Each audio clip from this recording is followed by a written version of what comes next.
ഈ വർഷത്തെ എൻ്റെ കർക്കിടക ചികിത്സ ഞാൻ ട്രിവാൻഡ്രം സമേധയിൽ തുടങ്ങി. 3 കാര്യങ്ങൾ പറ്റിയാൽ എല്ലാവരും ചെയ്യണം. 1 നസ്യം. ഇത് നേസൽ പാസേജസ് ക്ലിയർ ചെയ്യും, ഓക്സിജൻ ഇൻടേക്ക് ബെറ്റർ ആക്കും, ഇമ്മ്യൂണിറ്റി കൂട്ടും. പിന്നെ അഭ്യംഗം. ഇത് നമ്മളുടെ മസിൽസിനെയൊക്കെ റിലാക്സ് ചെയ്ത് ബ്ലഡ് സർക്കുലേഷനൊക്കെ കൂട്ടി സ്കിൻ നന്നായിട്ട് മോയ്സ്ചർ ആവും. പിന്നെ ഇലക്കിഴി. ഇത് ജോയിൻറ്റ് പെയിൻ, ബാക്ക് പെയിൻ, ബോഡിയുടെ ഇൻഫ്ലമേഷൻ ഇതെല്ലാം മാറ്റി ഒരു കംപ്ലീറ്റ് റെജുവനേഷൻ തരും. അപ്പോൾ നിങ്ങളെല്ലാവരും ഏറ്റവും കുറഞ്ഞത് ഈ 3 കാര്യങ്ങളെങ്കിലും കർക്കിടകത്തിൽ ചെയ്യാൻ ശ്രമിക്കുക. നമുക്ക് പറ്റുന്ന പോലെയൊക്കെ അവനവൻ്റെ ശരീരത്തിന് വേണ്ടി ചിലവാക്കുക. ഞാനൊരു 3 ദിവസത്തെ ചെറിയ പാക്കേജ് എടുത്താണ് സമേധയിൽ വന്നത്. ഏതായാലും കുറേ നാളുകൾക്ക് ശേഷം ഇതൊക്കെ ചെയ്തതിൻ്റെ ഒരു സന്തോഷം മാത്രമല്ല, നല്ല സുഖമുണ്ട്. മൈൻഡും ബോഡിയൊക്കെ നന്നായിട്ട് റിഫ്രഷായി.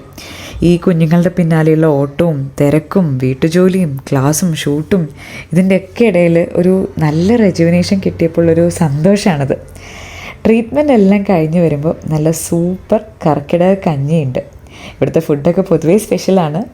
അപ്പോൾ സമേധയിൽ ഒരുപാട് കർക്കിടക പാക്കേജസ് അവൈലബിൾ ആണ്. താല്പര്യമുള്ളവർ എന്തായാലും ഒന്ന് ട്രൈ ചെയ്ത് നോക്കൂ.